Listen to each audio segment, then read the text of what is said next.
It's not hiring people to grow your business. It's hiring people to get your time back so that you can grow your business. And that's a big fundamental shift that nobody is going to ever take growing your business as seriously as you are. And that's the mindset shift that I think founders need to make, investors need to make, like everybody needs to make. They are the ones on the front lines. They are going to eat, sleep, bleed, sweat their business. And everybody else is going to relatively go home at 5. Kind of a thing. You know, there's some that have different kind of stakes for sure, but nothing is going to compare to that founder. So if you focus on hiring to get your time back, and then the other side of that sort of pancake, I would say, is with the time that you get, how can you put it back? Like, what's the highest leverage lever that you can pull with, you get 5 hours back in a week because you upload X, Y, or Z. Now, what are you going to do with that 5 hours? Welcome back to the Broke Millionaires, where we document our daily struggles in building wealth while raising a young family. Join us as we talk creative wealth building for everyday people and couples that are struggling in a down economy. I'm Lauren. And I'm Joshua Masari, and we'll be your host. All right. Welcome to the show, Justin. We're so excited to have you today. Yeah, I'm happy to be here. Thanks for having me. Awesome. Well, we're excited to learn what you have to offer. I've seen your stuff on social media, and we're in Dan Martell's elite group together, and just learning. For me, buying back my time is new. So I'm really excited to get your take on this, and you've got a lot of experience in this area. So we're excited to see what you have to say today. All right. Very excited. Yeah. Let's jump right into it. What is the biggest lie entrepreneurs believe about scaling their business? The biggest lie, I often run into people that they just get sequencing wrong. And, where my mind goes is kind of deep psychological stuff in that, to that question. We create a big edifice, like a big wall, to protect our ego and really avoid getting into anything that's going to be like, that elicits fear, our self-worth. I was just chatting with a guy yesterday in my DMs, and he was talking about young guy, he's 26, 7, 8 years old, bringing in $60,000, $70,000 a month with a business. He's only been running it for about a year, so he's doing really well. He's about to hit that $1 million mark. But the biggest lie that he's telling himself is really to keep himself safe. He's thinking, I got to open a second location. I need to scale. I'm going to bring in a general manager. So he's not following any kind of a buyback ladder. He's not hiring in the right sequence. He's jumping into an area that he'll delegate and really just offload so much of the success of the business to somebody else, because to me, it just looks like he's setting himself up for a scapegoat so that he can have somebody to point to and say, that's why it didn't work, because I hired that guy. Instead of staying in the business and bringing somebody in. That's why Dan does what he does. That ladder is, you start with admin, and there's a reason for that. You get a lot of good time back, but you also learn things. You have to face yourself, right? And that's one of the big lies, I think. Instead of facing those things like, where am I short that I need, the deficiencies that I need to build, I'm just going to stay busy over here somewhat with something else. Yeah, that's so good. I think most people, when they think about, hiring, and I had the same problem, you think of admin as just pushing papers and things like that, but instead of hiring out on the fingers here, you need to hire at the core, like what you need help, what's taking all your time. And for me, that was email. Just managing my inbox all day. I couldn't get anything done because I just had getting bombarded by emails. Yeah. And so I did hire an assistant, and she just handles my inbox. And I am so much more productive just making that one move and getting that off my plate. It was hard to let go, but once I let go and kind of let that pride down, no, I don't need to answer my emails. Somebody else can do it for me. Once I let that go, it was just eye-opening on how much more productive I can be now. So what else did you learn, Josh, when you were doing that? You learned that, letting go. What else was that part of that process when you brought an assistant in? I think just for me, hiring the wrong people. I've always hired, for shipping and for running around and doing all these different things that were added on. So as more busy work was coming on, I was hiring that busy work, but I was keeping what was taking my time. I was keeping all of that for myself, just thinking that I'm the one that needs to handle this. I'm the one that needs to be the person to be, processing these orders and interfacing with these clients and, answering my own emails. The email was a big one, just learning to let go of that and realizing somebody else could do that for me and make me so much more productive. That was huge when you gave up that control. Like I've seen such a change in you and the business of how just like it's alleviated a lot of stress for sure. What would you say that, if I could follow up on that one more time, for somebody that is, I'm thinking of a few clients right now that just, it's a non-starter where it's like, oh no, not that, because my clients expect my answers. How would you, like, where do they start? What's the first step? Well, I think I hit a point with my business where I had, gone past the million mark, got about 1.5, and then everything just kind of imploded. I was working, 60, 80 hours a week and just trying to keep up everything, trying to hire people doing running and shipping and some of that stuff. But like, I didn't hire what was actually taking all my time. And I think that just realizing now that I'm rebuilding the business, I'm starting at the nucleus of the business. What can I take off my plate? Not all the extra stuff I don't have time for. What can I take off my plate that I don't really need to be doing?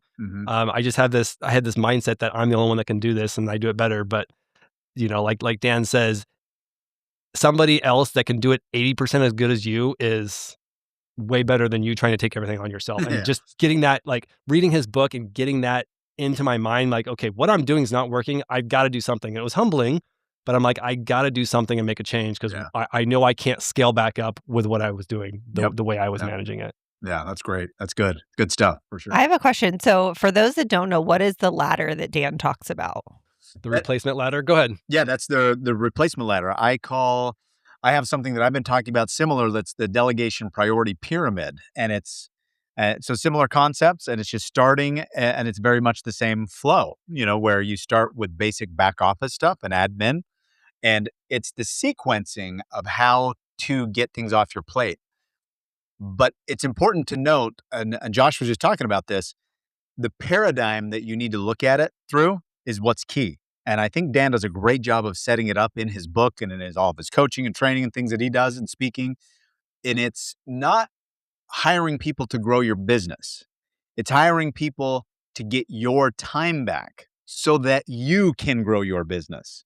And that's a big fundamental shift, that nobody is going to ever take growing your business as seriously as you are.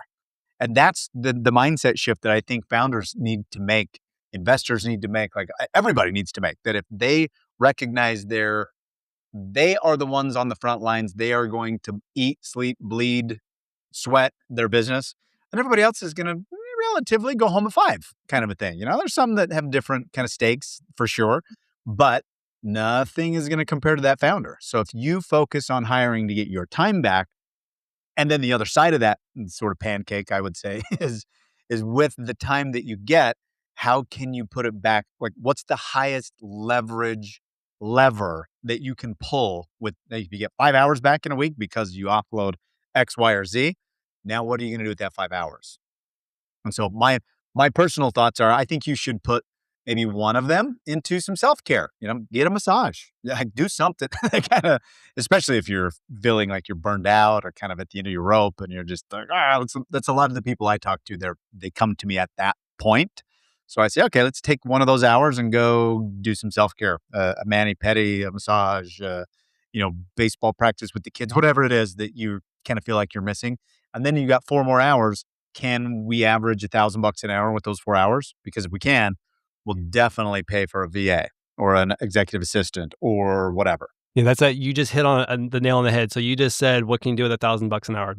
One of my big problems was I wasn't valuing my own time, or I didn't know, I'd never taken the time to understand what my worth was. What am I bringing into the business? What am I generating revenue wise with the hours that I'm spending? Yeah. And so now I'm being intentional as I'm building back up. Like, okay, I need to get to $1,000 an hour is what I've got my marker at. Once I get to that point, okay, then we'll go to 1,500 and then 2,000. But just learning to spend my time on what's bringing money into the business, not all these other tasks that I can train anybody to do, or even AI.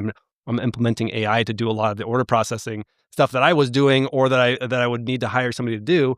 We're implementing AI, but just getting all these little tasks that don't need to have me touching them, because doing that task is not generating $1,000 an hour. It's just back end stuff that somebody has to do. Yep, exactly. I love that. At what point did you realize that working harder was actually holding you back? It was about 20 years ago, and almost exactly 20 years ago, actually, I had just gone through some personal life challenges, and I was committed. I was hell bent and determined to show the world that I had some value and that I could build something. So I was really working hard at building a business. And after about a year, I had seen, at that point, I thought a crazy good level of success. I'd paid off some debts. I was proud of myself, but the business was starting to grow, and I was kind of forced in a situation where I couldn't tread water or stay the same because clients outright told me if I wasn't going to help them grow continually faster, that they were going to leave me for somebody else. So I was kind of scared. I didn't know what to do. I was still a solopreneur at that time. And I went to somebody else that, I've always believed in, if you need a problem solved, look up the mountain ahead of you and see who's climbed further, faster, and gone farther than you have, and see if you can get a hold of them. Talk to them, follow them, get them to come and talk to you, whatever it takes. So I called somebody and asked to have lunch, and that turned into kind of a mentorship, and that turned into a partnership. But they sat me down, and there's an individual that sat me down, and he showed me exactly what Josh just said, what my time was worth. And he took me through a few simple calculations at lunch on the back of a napkin, literally. And he wrote down what I was doing, the revenue that I was creating, and he kind of walked me through in 7, 8 minutes, kind of what my time ballpark was valued at, and then started asking me questions about where I was spending my time. And that began to open and unlock my mind. Like, wow, why am I doing that stuff? Why am I processing this? Well, and simple things like, could I have a bookkeeper or an outside accounting firm run my payroll, or, do things like that that would just save me 2 or 3 hours on the weekend that I was currently sacrificing time away from my kids to go into the office and fight with QuickBooks, where I was taking 6 hours to try to do things in QuickBooks that somebody else could probably do in 45 minutes because I am not a QuickBooks guy. Has never been, it never will be my strong suit. That's just the way it is. And I began to realize, what in the hell am I doing? And I knew that I wasn't efficient at it, but I didn't think I could afford. I wasn't there yet. I couldn't really afford that next step until he began to show me what my time truly was worth with a formula and what I was generating, and then showing me how I could delegate some of that to get a faster ROI, and all it was going to cost me is a little bit of money. And he actually taught me one principle that was really good that I still use today, that there's only two types of problems in the world.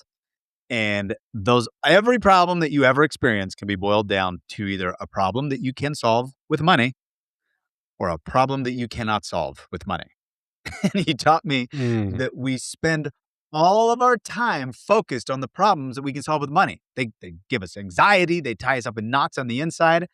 And he said, that is just stupid because you could always go out and earn more money. And at that time, he pointed out, and you're getting pretty good at it. Like your income is going up, up, up, up, up, up. Yet everything you've talked to me about is about how they're all problems you can solve with a little bit of money, relatively small amounts usually. And what's really important that should take your time, attention, and energy are these problems that you cannot solve with money. Because if they present themselves, you're really screwed. You can't buy your way out of it. You can't, that's where you need to put more of your time and attention. And I thought that was really eye-opening. That combination of showing me my value with my time, and then the paradigm shift of what, and I'm thinking I've got 2 little kids at the time, a third, maybe I just had my third child actually, or was close to having a third child. So, I've got all these things racing through my mind. Like, I want to be a good family guy, but I got these money problems and growing the business. And he was like, you're focusing on the wrong stuff. Go have somebody do your freaking payroll and your books and pay $200 a month, you tightwad, and then go spend more time with your family, for hell's sakes. I was like, oh, well, when you put it that way, I guess it's kind of a no-brainer, Yeah, that's so good. Say that again. There's 2 problems. Say that one more time for the listeners. Yeah, every problem that you ever face, it's only one of 2 things. It boils down to a problem that you can either solve with money. So you have money and you can pay money to solve that problem. You get a ticket, you can pay money, you don't have a ticket anymore. You've got no time, but you hire somebody and you can pay some of your money you need your taxes done, you pay a CP, whatever, right? There's money problems, but then the other type of problem is the problem you cannot solve with money. And if you start processing your world and your inputs and your stressors through that filter, it takes a big load off. And you just get real clear on, oh, wait, that's a money problem. Can I afford to solve it right now? No. That's another kind of, instead of saying, you say, I can't afford it instead of that's too expensive. Because if you're saying that I can't afford to hire an assistant right now, you're empowering yourself with language that is, I can do something about it. But when you say things like, an assistant is too expensive, now you've lost all your control. Like you've put that out there. So when you filter through these two problem lenses, right? If it's a money problem or not a money problem, not a problem that can be solved with money rather, and then can I afford it? If I can't yet, then I need to generate a little more revenue so I can go afford to get rid of that problem. I love that you said that about the mindset behind affording it. That's something you started saying that so long ago, never to say I can't afford something. It's just not in the budget right now is kind of like how we have framed things. And how can we afford and it? how How can we we, get there? what's the plan to get us there? Like it's never just, we talk about so many people would, see a house and be like, oh, wow, I can never afford that. And it's like, you just see that there's no determination. There's no kind of motivation to try to get there. But we like to try to put a plan in place if there's something no matter what it is. I mean, it doesn't have to be a house. It's really anything. But if it's not working in the budget now, it's like, how do we get there? What do we need to do? What steps do we need to take to be able to get to that point? And it's a mindset shift, and it makes such a big difference. Big time. Have you guys ever heard of a guy named Myron Golden? You ever familiar with him? I have not. Mm-mm. I've heard him speak a couple of times, and he does this beautifully. Like he would go nuts on this topic. I've heard him speak a couple of times, and he always talks about the offer for what he's doing. So one story I heard him say is that he wanted to go to, I think he said Italy or somewhere with a vacation for his family. When he looks at something like that, he looks at it through the lens like of what's the offer, because he doesn't want to spend money. He wants to do so he thinks like, okay, do I have followers, fans, people that could come and work with me? Okay, I'm going to do a mastermind in Italy. How much is it going to be? Because he refuses to fly commercial. So he's like, I need to fly private. So how much is that going to cost? And he just kind of figures out some quick calculations. All right, if I do a 15-seat mastermind with a $10,000 buy-in, that's $150,000. And our trip for us and the family is going to be at 120. So there we go. I'm doing an offer, a mastermind in Italy. Awesome. Yeah, he did. That is I love amazing. Okay, we're looking him up right after. There's goals. We need to start like, that's so Yeah, great. here's another. I got to tell you this one because I just heard him say this one just recently. He said he just bought a house. It was $2.5 million or something, and he was going to do some renovations to it. Some of the renovation is putting in a golf simulator, like top of the line, where you can go practice your swing and you hit into the screen and it tells you if you're hooking or slicing or whatever. And he is going to start. So again, because he does this with everything, like he'll figure out, I'm just going to write a book. I'll write it. Like he does these little short books and they turn into $200,000 a year for 10 years. Like he's a master at this stuff. So even in buying a new home for himself, he renovates, he puts in a golf simulator, he starts a YouTube channel on golf. He's like, within 1 year, my revenue from YouTube will pay the mortgage for that house in 1 year. And all I got to do is go film a video like 2-3 times a week and post it on golfing.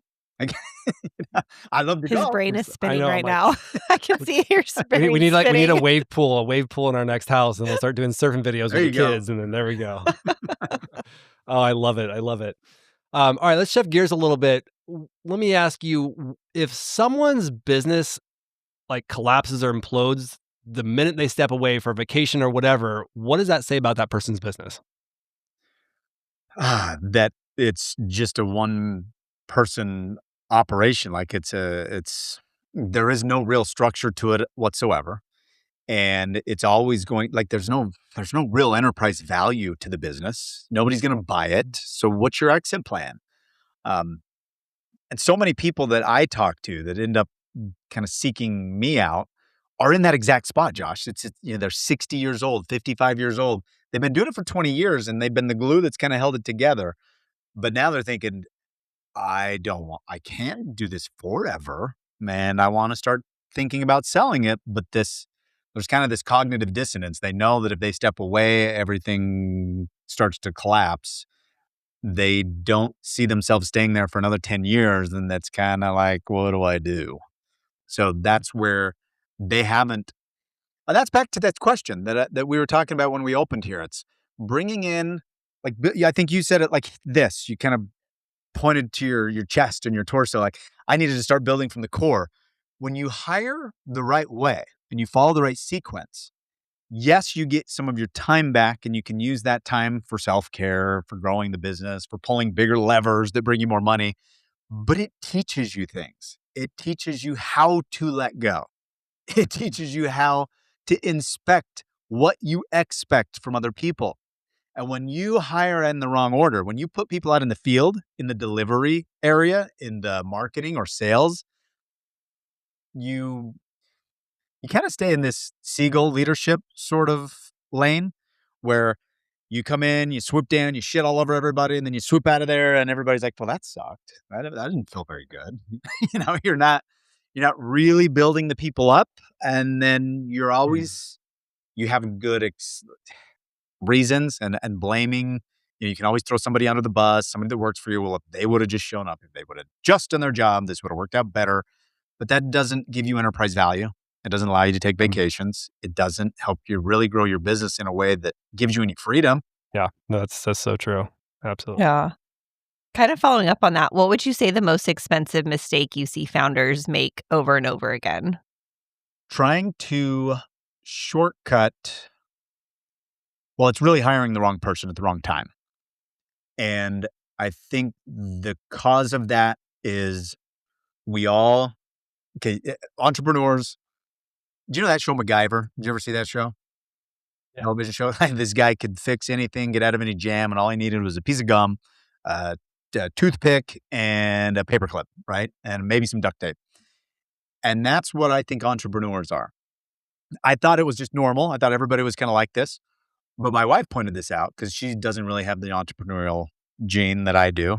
She thinks it's amazing that I get up and drive myself forward with such intensity, like my life depends on it. She's like, man, if that was me, I'd get up and go sit on the couch and watch TV. Like, I don't know how you do it because nobody's telling you what to do. There's no boss to report to. But entrepreneurs have that drive, and it's a problem-solving foundation.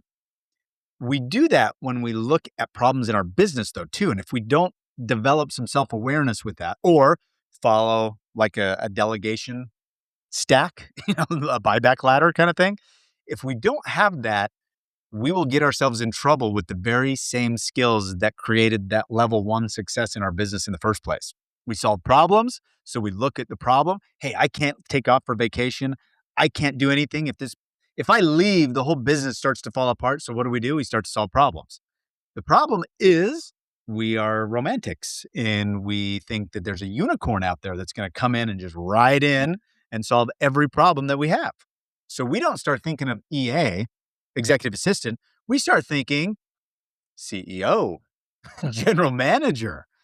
And we haven't developed any of the soft skills. We haven't started our core, like you said, Josh. We haven't built anything up. And we jump right ahead to, I was talking to this guy last night, and he wants to hire a GM. He wants to pay $120,000 a year. So what's going to happen when this 27-year-old doesn't have the skills to work with the general manager? He's never developed any of that. He's been in the field, making sales, hustling, getting things done, creating a lot of success. But then he's going to bring in a general manager, pay him $10,000 a month. It'll probably last 4 to 6 months. So now he's out $60,000. And he'll probably lose some there'll be customer attrition because there's going to be some chaos that will take place. So the actual cost of that will probably be well north of 6 figures. The man or woman will probably be either leave or get fired after this doesn't work. And they'll be right back to where they are and have lost that 6 months period of time.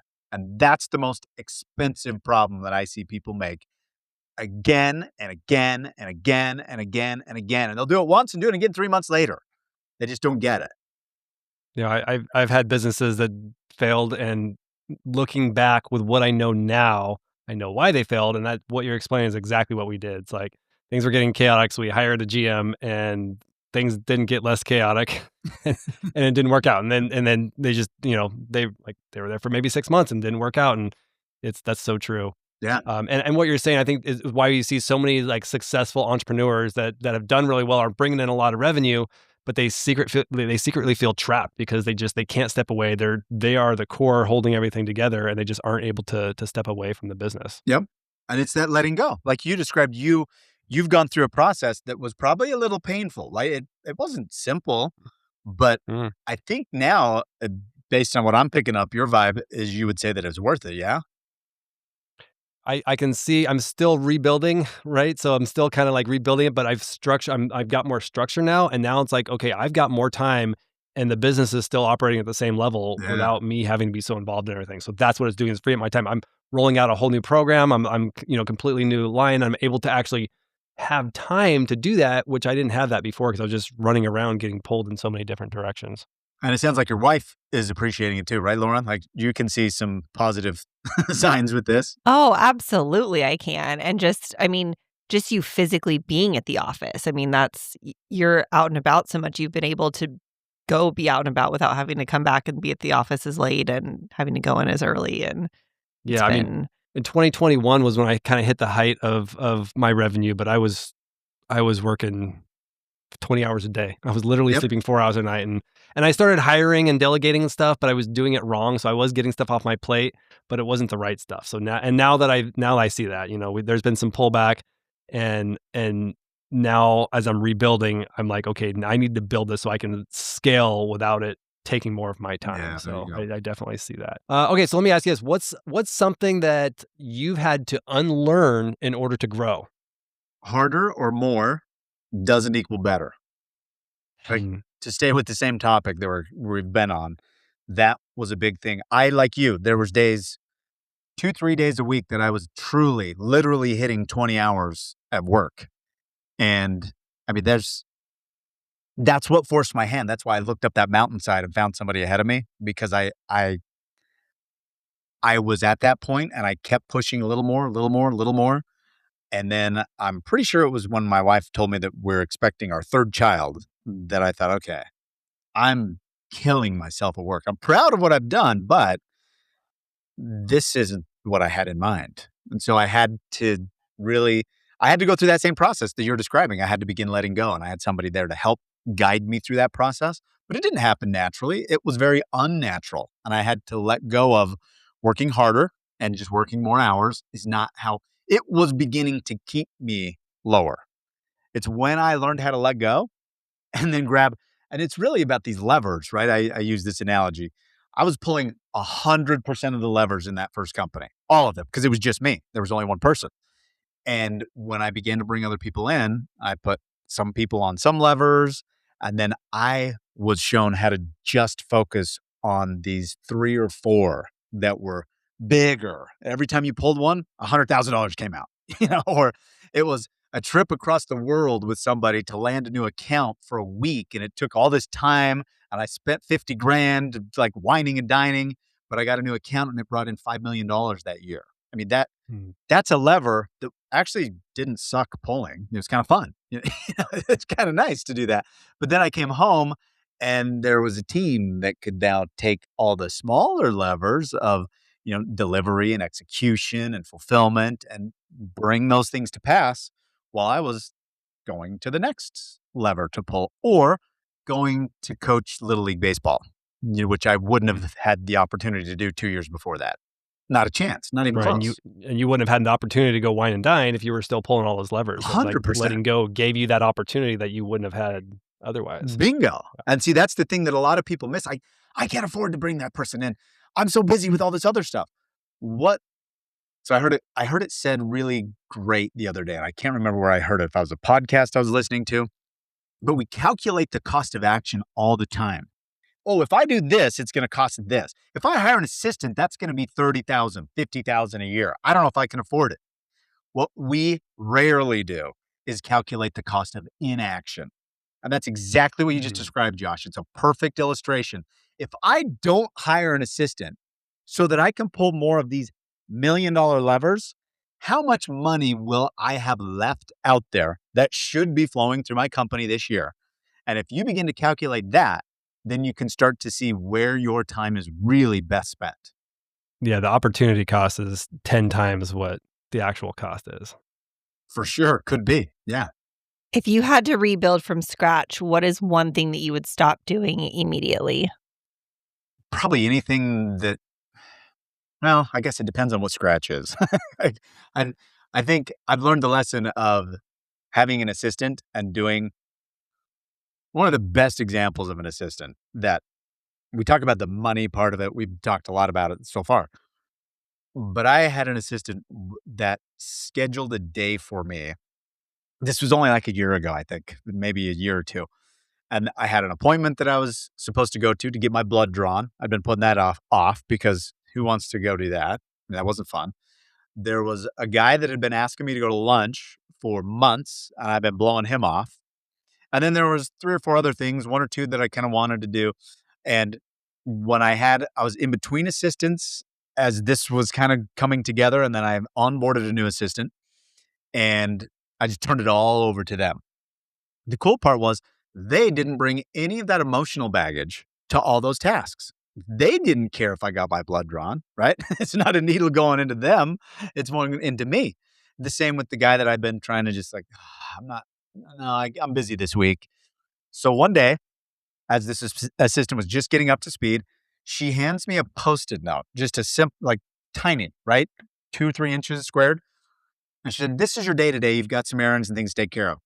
And I looked at it and she just bullet pointed, I got this, and this. She said, "It's all on your calendar, so you can just hit directions and like you'll know where to go." And then I noticed at the end of that cycle that I'd hit, it was like a circle on. If you took a map, I left my office and I just did this like around town. And then I came back and the last appointment was there. And then I was back in my office and I was gone for like 3 hours of the day. I got it all done. I had lunch with the guy. It was a great guy.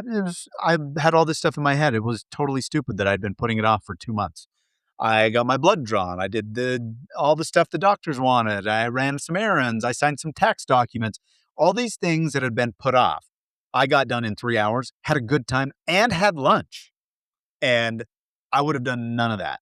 So to your question, Lauren, I think there's so much of a benefit that comes when somebody handles that stuff that doesn't bring the baggage to the situation like we do personally, that as long as I can justify the cost, it is, and I'm pretty good at justifying costs, I'll be honest.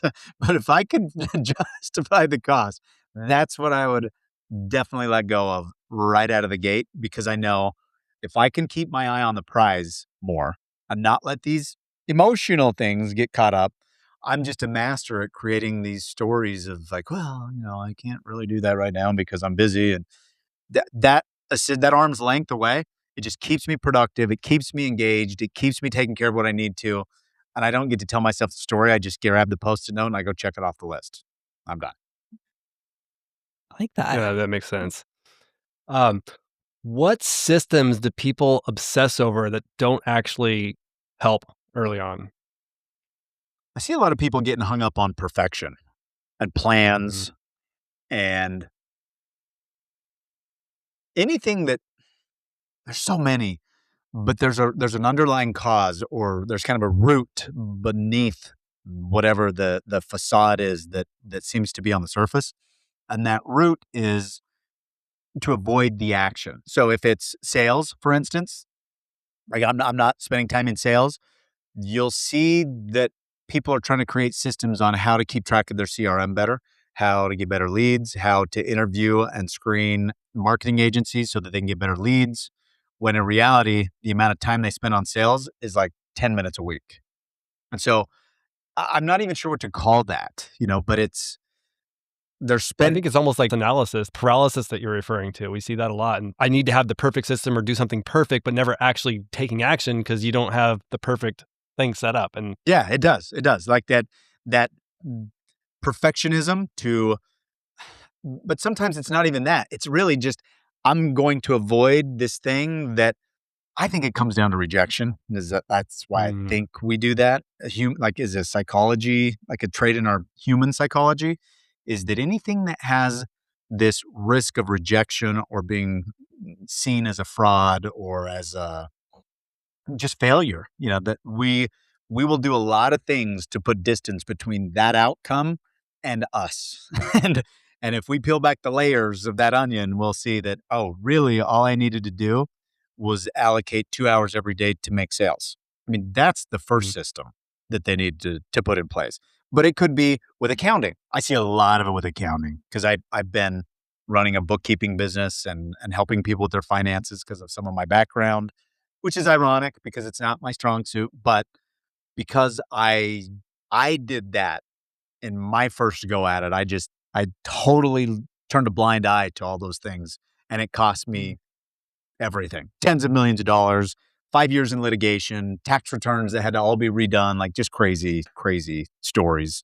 And I see so many people doing that because they're not good with numbers. It's like, well, nobody's asking you to be a CPA or to have a master's level degree in accounting to simply review how much money you spend this week, right? Like, so again, it's putting the distance between the outcome and the person so that there's like this buffer of insulation and the analysis paralysis or lack of action. And I just try to combat that in myself. I just try to pound it in my head, default to action.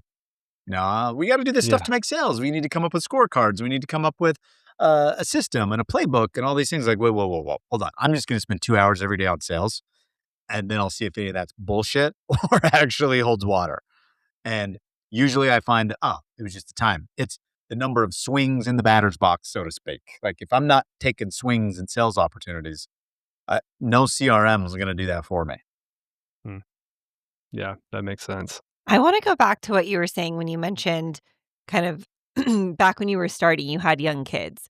What would you say, because we're in this phase where we're kind of rebuilding and we have 4 young kids, Yeah. what would you say the hardest part is about doing this with a young family? The first thing that popped into my mind, I remember the challenge of, because I had a home office, then I had an office that I would go to. And so there was this little exercise that we'd go through, and I would like walk up the stairs and act like I was going outside. No, I'd go to the garage door, but there were stairs by that, and I would come up the stairs, come around, and then come downstairs the other staircase, which would be right by my office door.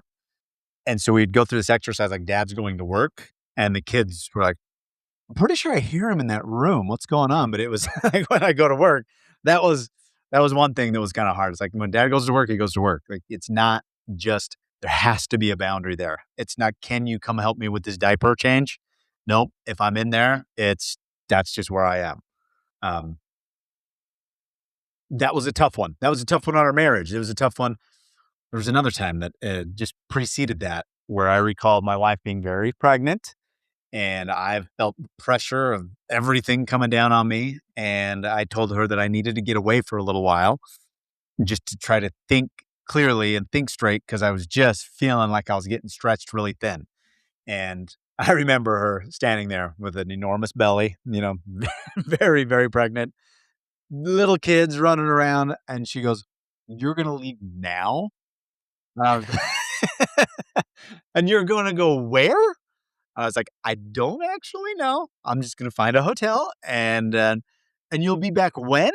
And that was the hardest thing for me because I knew I'd known enough about myself having come from just not very many years before that, a rehab for drug addiction. And I knew that I wasn't going to continue to cope well. And I didn't know if this was the answer, but it was so hard in that moment to leave. But I came back and I was better. I was a better person. Now she will tell you, and this is 20 years ago, almost 18 years ago. And now she tells me all the time, like, you know what? You should probably just go. You should just leave. Now it pisses me off. I'm like, wait, what? I'm not leaving. So I think that's a challenge. Just being able to communicate with that and be on the same page as a partnership with marriage, having those boundaries that we respect each other, what they are, but also prioritizing it. Now I meet with my wife every week. In fact, we had our meeting this morning. We meet every Tuesday morning. That's where we get in sync with our week, with our household. We have some businesses that we run together now in real estate, and she's a big help with those. But we have our rhythms. Quarterly we get away, we do a deeper dive, and annually we go away for 7 to 10 days and really get our goals and priorities straight so that we have time now that our kids are a little older. But we couldn't do that as easily when they were small. Um, so I think really just you got to have a lot of communication, and you got to make it a priority to plan. And that's probably going to be, unfortunately, at 9 or 10 o'clock at night when kids are in bed. She was a master at routine for the kids too, which I would not have been. She had them in the bathtub every night at 6 o'clock, in bed at 7:30. And in the summer, the kids are like, "Why are we going to bed and it's still so much daylight out?" I ask your mom. I don't know.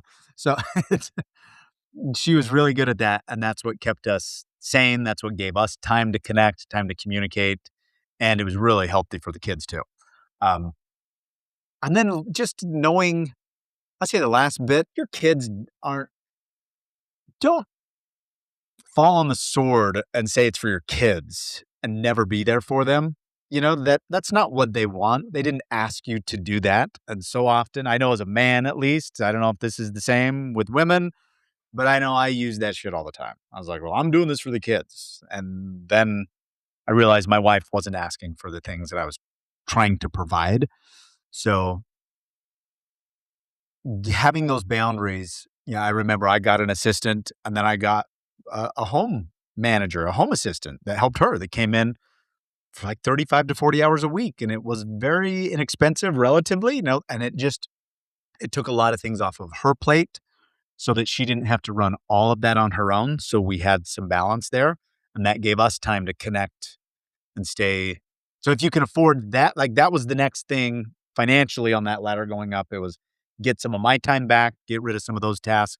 Okay, can I get rid of some of the laundry, some of the grinding stuff that she's experiencing too? That was a big benefit for us. So we're actually at that point where we're starting to talk about that. Bringing a house manager in to help with all the daily tasks. I was going to say, I feel like you and your wife have had the exact same conversations that we are currently having right You're now. just 15 years ahead of us. Yeah, it's very deja vu right now. Okay. That's funny. So you can always start, call me anytime. I'm happy to share like what worked and what didn't, because there was a few things that didn't work. But you can always start with even like a mother. I think the first ad that I ran was titled Mother's Helper. And it was a college girl that came in. It was very inexpensive. It was totally flexible around her class schedule. And she would come in. Sometimes it was just helping with babysitting, but there was always like a little to-do list. And I have a girl that comes into my house and does that now, even though our kids are older and we don't need that kind of help. It's like she makes my protein shakes for me at night, and it saves me 10 minutes in the morning, and she gets my vitamins out, and I got a Yeti cooler right here with all my meal prep done, because it's important to me, and it's not something I really, it sucks. Like it totally sucks. But for her to get paid $15 an hour and to come in 2 or 3 hours a day for maybe 2 or 3 days a week, and then she tidies up the kitchen, maybe mops every other time she's in there, and cleans the hall bathroom every once a week when she's there. I could just keep adding little things to her playbook, to her checklist. Like, can you do this too? She's like, yeah, sure. That's great. So that's not that doesn't cost tons of money. And the return on that investment, like my wife came home and was like, did you mop the floor? I said, yeah. I mean, kinda, basically. I love it. I want to go back to something that you said a little bit ago about making mistakes with accounting and bookkeeping. You said something that there was a loss that you experienced. Can you touch back on that? Yeah, for sure. As I started to grow, I was over here pulling levers and trying to focus on the levers that I could pull that I knew had the highest return. And one thing that I never liked to do ever was accounting. When I was just a solopreneur, I'd spend hours just trying to balance the books at the end of the month. And I know an accountant would have done that in like 30 minutes. I'd spend 6, 7, 8, 9 hours sometimes. So when I had people that could help me with that, I just reveled in that. I loved it. You didn't catch me over there trying to figure it out. In fact, I never even looked at P&Ls. I never looked at things. And that ended up burning me because I took it too far.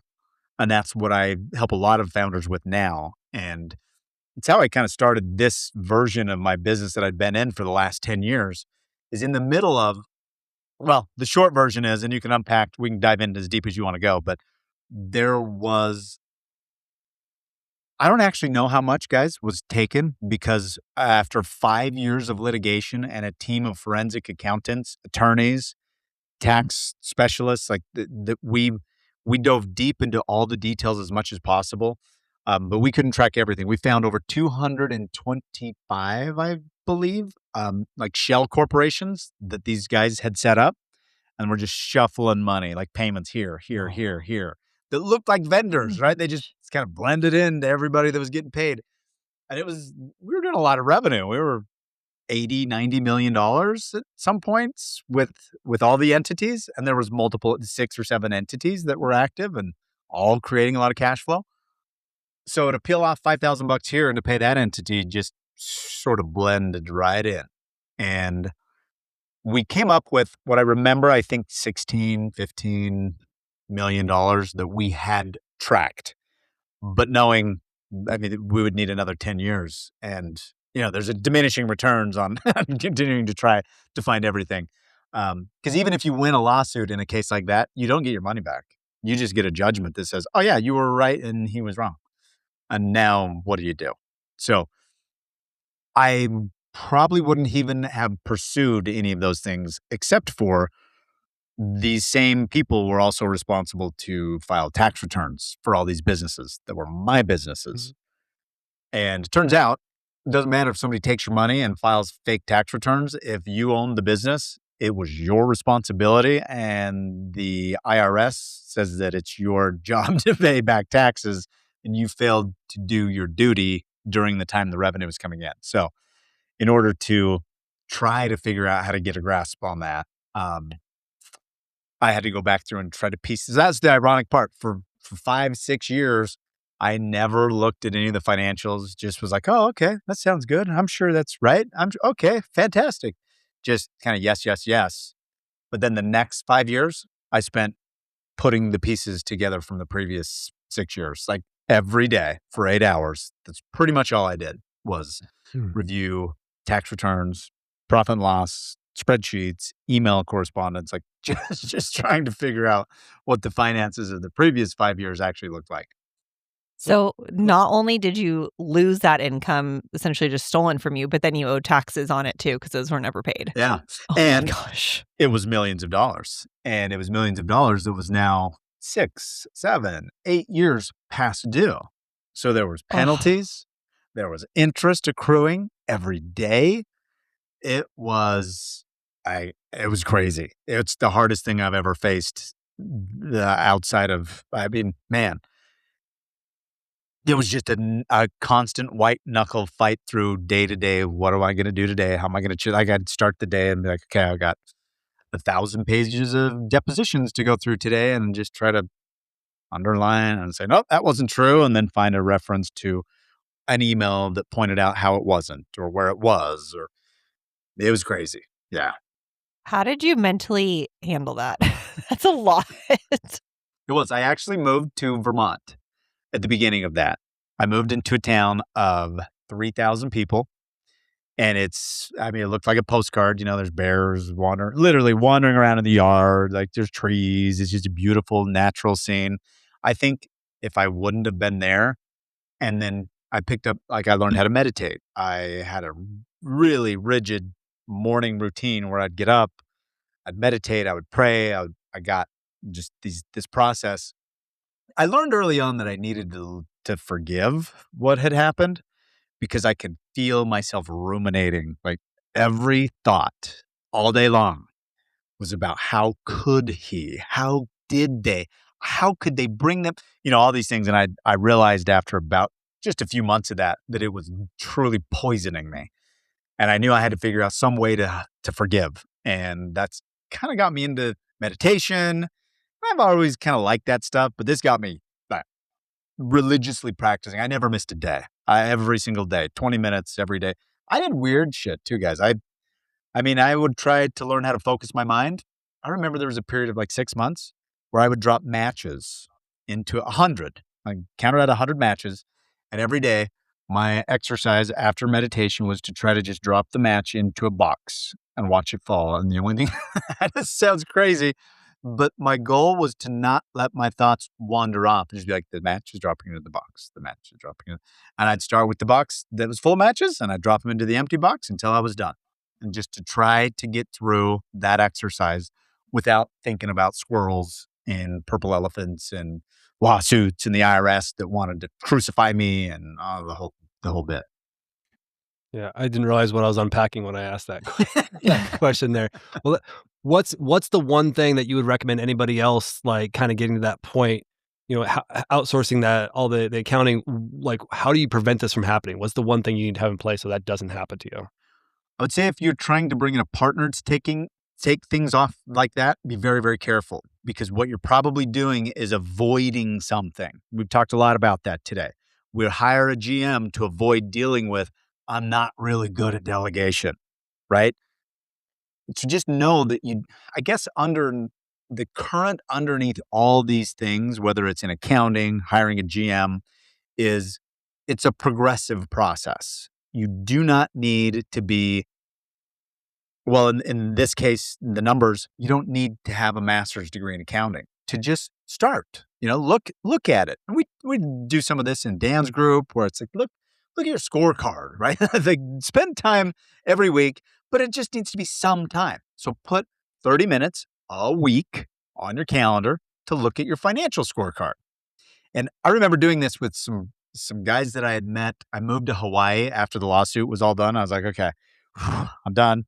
Kids, we're going to Hawaii. I need a minute. It turned into 9 months. It was fun, good 9 months. But while I was there, I met a couple of guys that were looking to buy a boat that took tours out. And they wanted to buy this business. They were young guys, younger than me. And it seemed like a good business that was established, but they just had so much apprehension around, we don't know if we're paying the right amount. We don't know how to review the financials. The owner said they'd give us the books, but we don't know how to read the books. And then they gave us the books and then said, oh, wait, not that copy. You need this copy, because she was keeping a different set of books, which was kind of a little bit more suspect. I think trying to avoid some taxes, maybe. I don't know. But just it's like the emperor's new clothes sort of routine, right? When you don't know something, we try to stand a little taller and act like we do know what we're talking about. When in reality, I think if you just spend a little time knowing and saying, I'm not an expert with the numbers, but you know what? Over the next quarter, I have a goal to learn how to read a profit and loss statement, or I want to learn what liabilities accounts means on a balance sheet, or, whatever. And having these one of the hacks that I give, I put it in my content once in a while, and I mention it in my coaching clients, is just set up a call once a quarter with your CPA. I do that. I do that still to this day. If I would have done that in those years, guaranteed there would not have been that outcome that I just shared with you guys. That's all it took. That's good. And people will say to me, again, day over day, every day, that's expensive, man. They charge like $250 an hour. Dude, like I lost tens of millions of dollars because I wouldn't spend $250 an hour once a quarter, 4 times a year. And so I do that. I do it now. I'll tell a story of and this is a true story. My wife slid off the road, the first snowstorm of the year. We were out in Vermont and it was like October and there was a little teeny bit of snow. Didn't put snow tires on, and we had an expedition that we were going to turn in from a lease that we had a 2-year lease, and it was turning in like the next day or the day or two after that. Oh. She slides into a mailbox. She's fine, just a little off the road, and she's back. Everything's cool, but it hits the front, the side, the door, and somehow the back. I'm like, how did you hit almost everything? There's a little scratch and everything. It was like $15,000 of damage. So 2 days later, I have my quarterly call with my CPA because I don't do it before October 15th because that's a deadline for him. So I'm doing it like November 2nd. And I'm like, Paul, dude, my wife did that. You wouldn't believe this. It was the day before. He doesn't hear any of the story the way I'm trying to tell the story. He goes, wait a minute. Is that the one that this entity is leasing? I said, yeah, that's the one, man. It's a freaking $90,000 truck, And he's like, wait, hold on. Are you going to get a new truck this year? Like, I don't know. I just was bummed that happened the day. Like, no, no, the appreciation is thing is it's sunsetting this year, and if you do this, he's looking at it through his lens, right? Anyway, long story short, I buy a new truck. I take delivery on the 31st of December, accelerate the depreciation over the whole year. I get this huge tax deduction, ends up saving me tens of thousands of dollars just because my wife hit the mailbox and I happened to have a call with my CPA that same month. So That's great.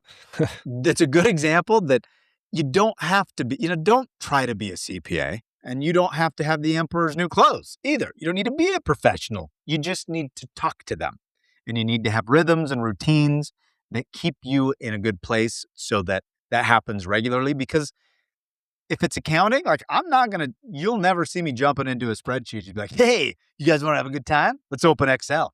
It's, it's going to be fun. Never will that be the case. So I put them in my calendar. I schedule those calls with my CPA at the beginning of the year. They're there for the whole year, and they just pop up. It's like, oh yeah, I'm calling Paul today. That's what I do.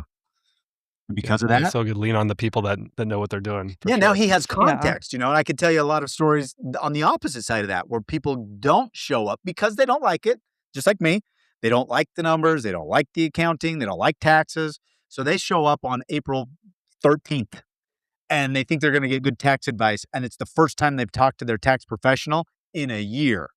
And I'm like, okay, here's all my receipts. What can you do? And they're like, well, like $100,000 in taxes. Like, what? You suck.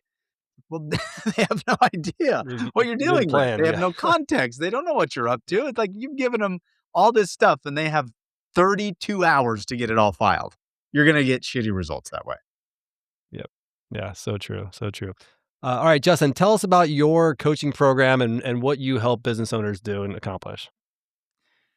I focus with founders in getting unstuck, and it's usually moving out of this level one area where it's getting some of their time back. And it's a lot of what we've just been talking about. It's getting some time back, focusing on things to help pull bigger levers, and then slowly and systematically putting rhythms and routines in place that will help their business and themselves as a founder continue to grow. Not all at once, but over time, so that if it's numbers, I'm not looking for somebody to get a degree in accounting, but if that's the area they've been avoiding, let's just put a monthly rhythm in place to start looking at those numbers. Let's put a quarterly call with your CPA. Let's optimize for tax issues as well as a scorecard system that can actually help. Just like the guys with the tour boat company. I started working with them 10 years ago when I moved to Hawaii, and I'm still working with them today. And they're successful with their company. They're doing a great job. And we just check in once a quarter for, what do I need to know? What should I be aware of? What are things that we're doing? How can we diversify? Where do we, it's never ending process of growth when you're running a business. The tax code always changes, the landscape and the economy always change, the interest rates are always changing. So looking for opportunities to continue to grow and grow yourself is what I try to instill in people and then get them on their way. Yeah, that's great. And if somebody's interested in working with you or they want to reach out, what's the best way to get a hold of you? Probably on Instagram. And that's where we're really making a focus. I'm trying to reach 50,000 followers in the next year because I'd really like to share some of these. We didn't go deep into some of the crazy stories, but you kind of saw the surface level of some of those experiences that I've had. And I just feel like if I can help share my story in a way that keeps somebody else from having $10 million stolen or fake tax return, like I hope that my story can at least help in create that sort of an outcome. So come over to Instagram and follow us there. It's Justin Lund, and I'm happy to answer any questions that I can, or hopefully you get value out of the content that's there, and that can just keep you learning a few different ideas and help you think of things to get some of your time back and to keep growing. It's so good. We'll put that in the show notes as well. Anything else to add? We always like to ask, do you have a favorite book or podcast that you have either learned a lot from or something that you just really was kind of like an aha moment for you? Oh man, so many. I love to read. I've connected reading with exercise. So now I've made me better at exercising too, because I'll only read when I'm exercising on the treadmill. So I at least get steps in. There's so much really good stuff. And I'm such a big believer in taking, you can read a book, even if you're a slow reader and it's not your thing, you can distill a lifetime into hours and you can pull some lessons out of there.